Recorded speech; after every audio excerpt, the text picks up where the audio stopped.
Hello नमस्कार साथियों, स्वागत है आप सभी का सीखने के इस नए श्रृंखला में। तो हम लोग सीख रहे हैं गणित विषय जो क्लास 9th का है अर्थात वर्गनुमा है। उसका अध्याय संख्या 2 जिसका नाम है बहुपद अर्थात पोलिनोमियल। ठीक है, आज जो हम लोग कर रहे हैं इसका भाग संख्या 8 कर रहे हैं। इससे पहले हम लोग भाग संख्या 1 से लेकर 7 तक कर चुके हैं। इसके पीछे वाले भाग में हम लोगों ने क्या क्या देखा था उस पर हम लोग एक बार नज़र डाल लें। तो पीछे वाले भाग में हम लोगों ने देखा था जो प्रश्नावली 2.2 के प्रश्न संख्या 4 था उसको हमने किया था। उसके बाद बहुपद के गुणनखंड कैसे करते हैं, उसके जो प्रमेय था एक गुणनखंड प्रमेय, उसको हमने देखा था। ठीक है, तो चलिए आज के इस भाग में हम लोग क्या क्या सीखने वाले हैं उस पर एक बार ध्यान दें। तो आज के इस भाग में हम लोग उदाहरण संख्या 6 से लेकर 10 तक करने वाले हैं। तो आप भी मेरे साथ कलम और कॉपी निकाल कर तैयार हो जाइए और एक एक उदाहरण को करते चलिए। ये जो उदाहरण है ये सब एनसीईआरटी बुक के हैं, चैप्टर 2 आपको बता दिए हैं पहले ही। तो चलिए शुरू करते हैं। उदाहरण संख्या 6 है जो कह रहा है जांच कीजिए कि x + 2 बहुपद x³ + 3x² + 5x + 6 और 2x + 4 का एक गुणनखंड है या नहीं है। तो हमें चेक करना है, एक बहुपद हमें दिया है, त्रिघाती बहुपद है x³ + 3x² + 5x + 6। अब इसका दो को गुणनखंड दिया है, दो बहुपद दिए गए हैं x³ + 3x² + 5x + 6 और दूसरा एक और बहुपद है 2x + 4 और इन दोनों का एक गुणनखंड दिया गया है x + 2। तो ये जांच करके बताना है कि ये दोनों के गुणनखंड हैं या नहीं है। ठीक है, तो आप शेषफल प्रमेय के हेल्प से आप इसको आप कर सकते हैं। जो गुणनखंड प्रमेय हम बताए थे शेषफल प्रमेय द्वारा जो डिराइव हुआ था उसके हेल्प से आप इसको दिखा सकते हैं। तो चलिए शुरू करते हैं, इसको कैसे दिखाना है। तो देखो x + 2 क्या है, x + 2 का x + 2 अगर इसका क्या होगा, x + 2 अगर इसका गुणनखंड होगा तो इसका मतलब है कि x + 2 से भाग लगाएंगे इस पूरा वाला में तो पूरा पूरा कट जाएगा। इसका मतलब ये हुआ कि जो x + 2 है ये 0 के बराबर होगा। जो गुणनखंड होगा वो किसके बराबर होगा, 0 के बराबर होगा, x + 2 के बराबर होगा। तो यहाँ से हमारा x का वैल्यू क्या निकल कर आता है, -2। तो x का वैल्यू यहाँ से हमको क्या मिलता है, -2। और -2 जो वैल्यू मिला है उस वैल्यू को हम इसमें रखेंगे। इस वाला जो बहुपद दिख रहा है x³ + 3x² + 5x + 6, इसमें हम कितना वैल्यू रखेंगे, x + 2 बराबर कितना आया था, 0। तो x बराबर कितना आया, -2। तो x बराबर -2 इसमें रख कर देखेंगे कि ई वाला जो लाइन है ये 0 हो रहा है कि नहीं हो रहा है। अगर ये 0 होगा तो ये जो शून्यक -2 है, तो ये जो शून्यक -2 है और इससे जो गुणनखंड बन रहा है x -2 अर्थात x + 2, तो ये इसका गुणनखंड हो जाएगा। तो चलिए हम चेक करते हैं। तो x जहाँ जहाँ आपको दिख रहा है वहाँ वहाँ -2 डाल दिए। तो -2 के क्यूब जोड़ 3 × -2 के स्क्वायर जोड़ 5 × -2 जोड़ 6। तो ये कितना आ जाएगा, -2 का क्यूब करेंगे तो -2 गुना -2 गुना -2। तो -2 में -2 से गुना तो 4 और गुना -2 करेंगे तो ये हो जाएगा -8। तो -8 जोड़ -2 में -2 से गुना करेंगे तो 4 4 3 12 घटाओ 5 दूनी -10 जोड़ 6। तो -8 और -10 कितने हो गए, -18 और 12 और 6 कितने हो गए, 18। अर्थात 18 प्लस के और 18 माइनस के दोनों कट के हो गए 0। तो गुणनखंड प्रमेय अर्थात फैक्टर थ्योरम के अनुसार x + 2 जो है x³ जोड़ 3x² + 5x का एक गुणनखंड हो गया है। अब हम ये दूसरा वाला चेक करते हैं। तो देखो इसमें भी सेम वही प्रोसीजर करेंगे। x + 2 को चेक करना है तो x + 2 बराबर 0, तो x बराबर -2 और इस x बराबर -2 को इसमें वैल्यू पुट करके चेक करेंगे कि आ रहा है कि नहीं। तो देखो, तो जब इसमें हम s मान लेते हैं ये, तो s -2 रखते हैं, इसका नाम sx रख दिए, sx ये पोलिनोमियल है। तो ये क्या बन गया, जहाँ जहाँ x दिख रहा है वहाँ वहाँ -2 रख देंगे तो 2 गुना ये हमारा क्या बन जाएगा, -2 और जोड़ 4। तो ये हो जाएगा 2 गुना -2 -4 जोड़ 4, तो ये हो गया 0। अर्थात -2 पर ये वैल्यू सेटिस्फाई कर जा रहा है। इसका मतलब ये हुआ कि x -2 ये क्या होंगे, ये आपके गुणनखंड होंगे। आया समझ में। इसमें सिंपल सा लॉजिक ये लग रहा है कि अगर किसी बहुपद का शून्यक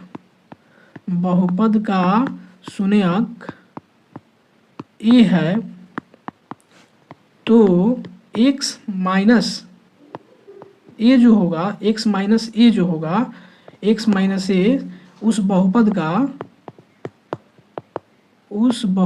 का गुणनखंड होगा। यही सिंपल सा फॉर्मूला लग रहा है, सिंपल सा कंसेप्ट है कि अगर कोई बहुपद का शून्यक ए है तो x माइनस ए करेंगे तो उस बहुपद का क्या होगा, वो गुणनखंड होगा। यही हम अभी चेक किए, ठीक है। अब देखिए, अतः x प्लस 2x प्लस 4 का एक गुणनखंड है। अगर हम इसको अगर ऐसे देखें 2x प्लस 4, तो इसमें से 2 कॉमन करेंगे तो क्या आ जाएगा, x प्लस 2 आ जाएगा। तो x प्लस 2 जो हमारा आ गया, तो यही तो हमारा एक गुणनखंड में दिखाना था, तो यहाँ से तो हम दिखाई दिए, ठीक है। तो यहाँ तक क्लियर है। अब हम आगे बढ़ जाते हैं उदाहरण संख्या 7 की तरफ। बोल रहा है यदि x minus 1 4x³ plus 3x² minus 4x plus के का क्या है, गुणनखंड है, एक गुणनखंड है। तो k का वैल्यू फाइंड आउट कीजिए, k का मान निकालिए। तो हमारे पास एक गिवन है, क्या बहुपद एक दिया हुआ है और एक इसका गुणनखंड दिया गया है। तो आप यहाँ से अनुमान लगा सकते हो कि x माइनस 1 बराबर क्या होगा, 0। तो x बराबर क्या हो जाएगा, 1। तो अब इसका वैल्यू x बराबर 1 इसमें पुट कर देंगे, आई 0 के बराबर हो जाएगा। तो इसका वैल्यू जब x बराबर 1 पुट करेंगे तो k का वैल्यू निकल जाएगा। तो कितना हो जाएगा, 4 गुना 1 क्यूब जोड़ 3 गुना 1 के स्क्वायर घटाओ 4 गुना 1 जोड़ k बराबर 0। तो ये हमारा हो जाएगा 4 जोड़ 3 घटाओ 4 जोड़ k बराबर 0। 4 से 4 कैंसिल आउट, तो k बराबर क्या आ जाएगा, -3। तो -3 पुट करेंगे तो x माइनस 1 इसका ही गुणनखंड हो जाएगा। तो एक दिया है तो दूसरा आपसे पूछा जा सकता है, इसी को आप देखोगे तो यहाँ बनाया गया है, क्योंकि x माइनस 1 px इतना का एक गुणनखंड है, इसीलिए p1 जो होगा अर्थात x माइनस 1 बराबर 0 अर्थात x बराबर 1। तो यहीं x बराबर 1 माने p1 पर जो वैल्यू होगा 0 होगा, और वहीं p1 पर वैल्यू 0 होगा। तो इसको हमने क्या किया, 0 के बराबर करके दिखा दिया, तो k का वैल्यू निकल जाएगा यहाँ से। तो k का वैल्यू कितना आ गया, -3। अब देखो उदाहरण संख्या 8 में बोल रहा है कि मध्य पद को विभक्त करके तथा गुणनखंड पर में क्या प्रयोग करके 6x² प्लस 17x प्लस 5 का गुणनखंड कीजिए, ठीक है। तो पहले हम ये सवाल लिख लेते हैं, 6x² प्लस 17x प्लस 5। तो यह है हमारा पहला पद मैंने शुरुआती वाला पद, यह है आखिरी पद, यह है बीच वाला पद मैंने मध्य पद। इसी को हमको विभक्त करना है, विभक्त मतलब तोड़ना है। विभक्त का मतलब क्या होता है, तोड़ना। तो इसको तोड़कर हमें क्या निकालना है, इसका एक गुणनखंड निकालना है और गुणनखंड प्रमेय का भी हेल्प करके। तो चलिए इसको देखते हैं कैसे निकालेंगे। तो देखिए मध्य पद को विभक्त करके, ठीक है। तो हम इसको बना रहे हैं, 17x को हम तोड़ेंगे। तो यदि हम ऐसी दो संख्याएं p और q ज्ञात कर सकते हैं जिससे p प्लस q क्या आना चाहिए, 17 आना चाहिए, और p और q 30 आना चाहिए, तो हम गुणनखंड प्राप्त कर सकते हैं। देखिए सिंपल सा मतलब होता है, अगर 6x² प्लस लिखा है 17x प्लस 5, तो हमें इस बीच वाला टर्म को कुछ इस तरह से तोड़ना रहता है दो संख्याओं में कि जोड़ने पर, इसको जोड़ने पर कितना है, 17x आए, और गुना करने पर उन दोनों को गुना करने पर ये जो 6x² दिख रहा है यहाँ 5 दिख रहा है, तो मैंने 6 × 5 = 30x² आए। तो इस 17x को किस किस टर्म में तोड़ेंगे कि अगर जोड़ने पर 17x आए, क्योंकि यहाँ पे जोड़ है 17x आए, और गुना करने पर क्या आए, 30x² आए। तो हम 30 को ऐसे अब तोड़ेंगे, हम 30 को अब ऐसा ऐसा जुग्म बनाकर तोड़ना शुरू करेंगे।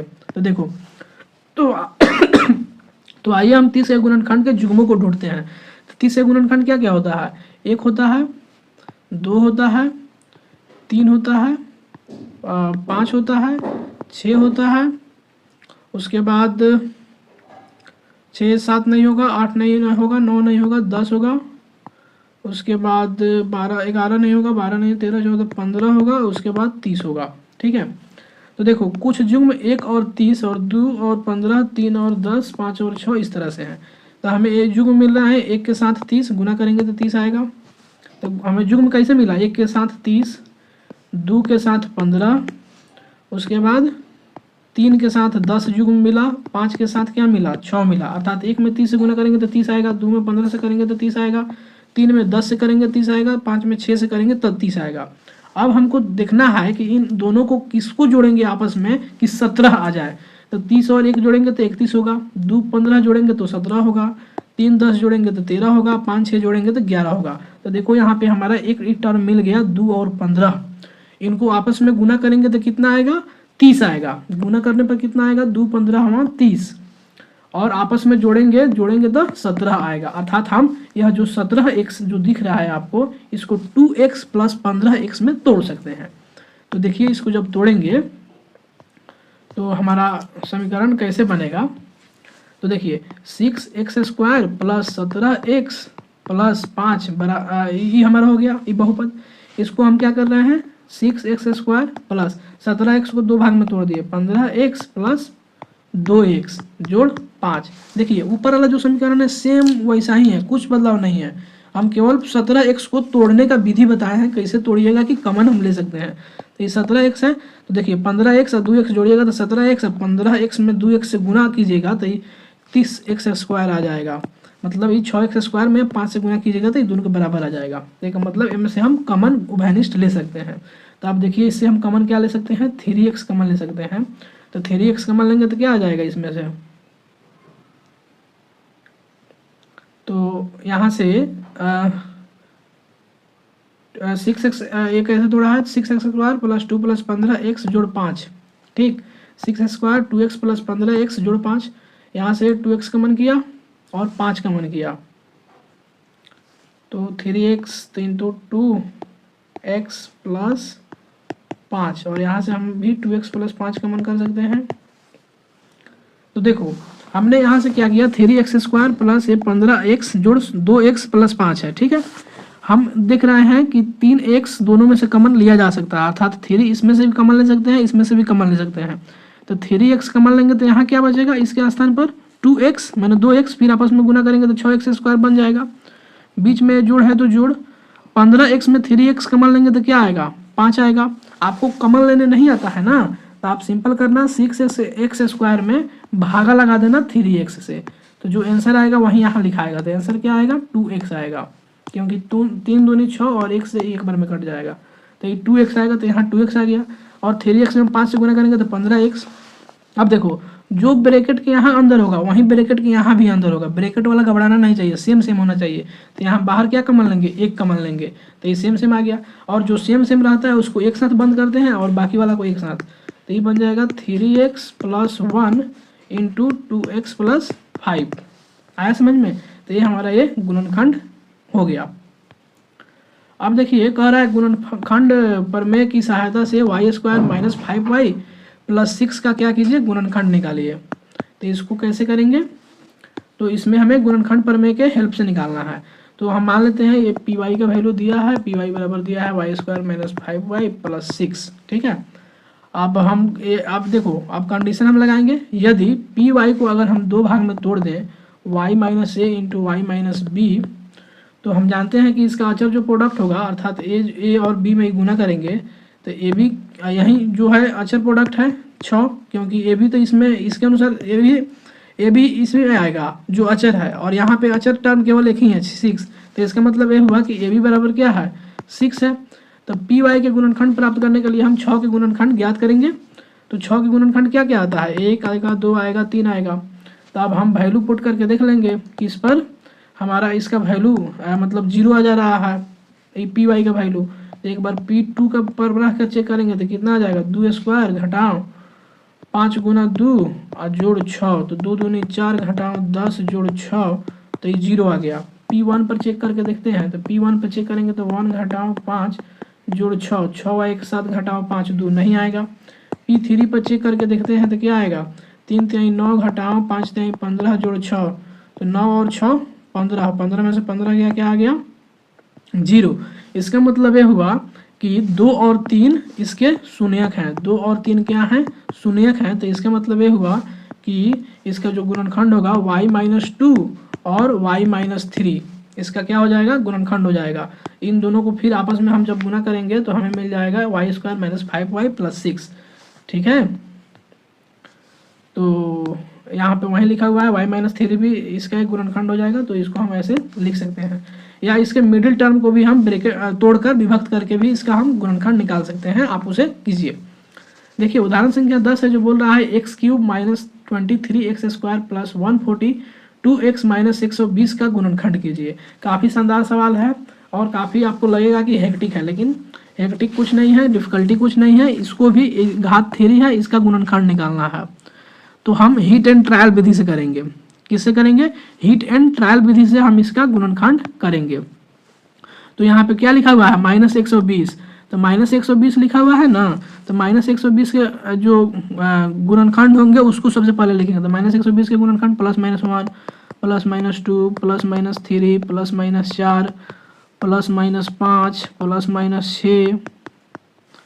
तो ऐसे ही पूरा लिखते जाएंगे और जितना वैल्यू आ रहा है उसमें एक एक वैल्यू इसमें रहकर चेक करेंगे कि किस पर ये जो इक्वेशन है जीरो के बराबर हो जा रहा है। ठीक है, एक माने एक्स के किस वैल्यू के लिए ये जीरो के बराबर हो जा रहा है। ठीक है, तो वो हमें एक्स ढूंढना है। तो अगर मान लीजिए हम एक्स बराबर 1 रखते हैं तो क्या आ जाएगा? 1 के क्यूब घटाओ 23 इंटू 1 के स्क्वायर जोड़ 142 एक्स घटाओ मैंने एक्स की जगह पर 1 घटाओ 120। अब देखते हैं जीरो आता है कि नहीं। तो एक करेंगे तो 1 घटाओ 23 जोड़ 142 घटाओ 120। तो ये कितना हो जाएगा? 1 जोड़ 142 करेंगे तो 143 घटाओ 120 माइनस 123 माइनस 120 और केवल माइनस 23। तो ये कितना हो जाएगा? 143। अरे ये तो हो गया 143 में से 143 घटाएं तो जीरो आ गया। तो इसका मतलब ये हुआ कि x बराबर 1 पर यह जो है कंडीशन सेटिस्फाई कर रहा है। तो अगर तो इससे ये पता चलता है कि इसका एक शून्यक क्या है? 1 है। शून्यक बराबर इसका एक शून्यक 1 है। तो आपको पता है कि अगर शून्यक 1 है तो x माइनस 1 जो होगा इसका एक गुणनखंड होगा। x माइनस 1 होगा जो x cube minus 23 x square plus 142 minus 120 का गुणनखंड होगा। ठीक है, तो अब हम क्या करेंगे? x माइनस 1 से x cube minus 23 x square plus 142 x घटाओ 120 को भागा लगा देंगे। तो जो भागफल आएगा वो किस में आएगा? क्वाड्रेटिक आएगा, द्विघात आएगा। तो हम इसका भागा लगाते हैं। तो यहाँ एक्स क्यूब है, यहाँ एक्स है तो एक्स स्क्वायर से लगाएंगे। तो ये कितना बन जाएगा? X cube. अब देखो, अब माइनस 1 में एक्स स्क्वायर से गुना करेंगे तो ये हो जाएगा माइनस एक्स स्क्वायर। तो ये घटेगा, ये प्लस हो जाएगा, ये कट गया। माइनस 23 एक्स स्क्वायर और प्लस एक्स स्क्वायर, तो ये हो जाएगा minus 22 x square plus 142 x minus 120। अब घटाव कर देंगे 22 एक्स से गुना लगाएंगे माइनस 22 एक्स से। तो ये हो जाएगा एक्स में माइनस 22 एक्स से गुना करो तो कितना हो जाएगा? 22 x square minus 22 x square. फिर माइनस 1 में माइनस 22 से गुना करो तो ये हो जाएगा प्लस 22 के एक्स।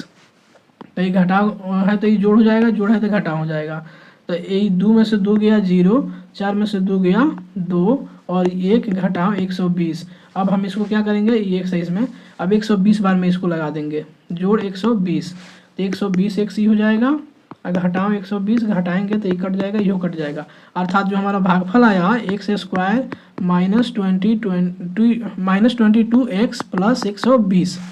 तो इसी इक्वेशन को हम ऐसे लिख सकते हैं x cube minus 23 x square plus 142 x minus 120 बराबर हमें एक शून्य प्राप्त था एक्स माइनस 1 और अभी हम भाग लगाए तो एक्स स्क्वायर माइनस कितना आया था 120 यहाँ और यहाँ कितना आया था ये देखना पड़ेगा। तो इसको जब हम भाग लगाएंगे तो ये हो जाएगा माइनस 22 एक्स। तो ये हमारा आ गया था एक्स स्क्वायर एक्स इंटू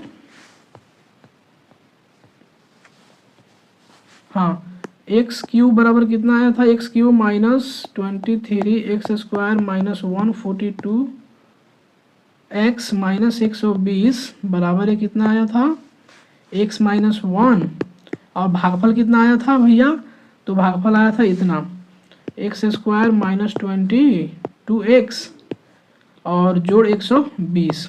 ठीक है, तो देखो एक शून्यक हमें यहाँ से मिल जाएगा। अब हम क्या करेंगे? इसको हल कर देंगे। अब x square minus 22 x plus 120 है, इसको हल कर देंगे। तो इसको हल कैसे करेंगे? तो यहाँ पे किया गया x square minus 22 x plus 120 को हल करेंगे तो ये जो बीच वाला टर्म है इसको 2 भाग में तोड़ेंगे ताकि जोड़ने पर -22 आए और गुना करने पर 120 आए। तो इस तरह से तोड़ेंगे, तो 12 और 10 में तोड़ेंगे तो 12 दहा के 120 आ जाएगा गुना करने पर, और जोड़ने पर 12 और 10 22 हो जाएगा। तो इसको ऐसे तोड़ दिए, x square minus 12x minus 10x minus 100 plus 120। अब x कॉमन कर लिए तो x माइनस 12, तो यहाँ भी x माइनस 12 होगा, तो यहाँ कितना आएगा -10। तो x minus 10 into x minus 12, ई वाला के एक संग बन करते हैं, ई वाला एक संग रहता है। तो इसको हम तोड़ दिए, मतलब इसका फाइनली गुणनखंड हम कर दिए x cube minus 23x square minus 142x minus 120 बराबर x minus 1 into x minus 10 into x minus 12। तो ये हमारा ये फाइनली आंसर हुआ। अगले भाग में जो हम लोग देखेंगे वो देखेंगे प्रश्नावली 2.3। तो उम्मीद करते हैं यहाँ तक आपको समझ में आया होगा। आपसे जल्द ही मिलते हैं अगले भाग में। जय हिंद।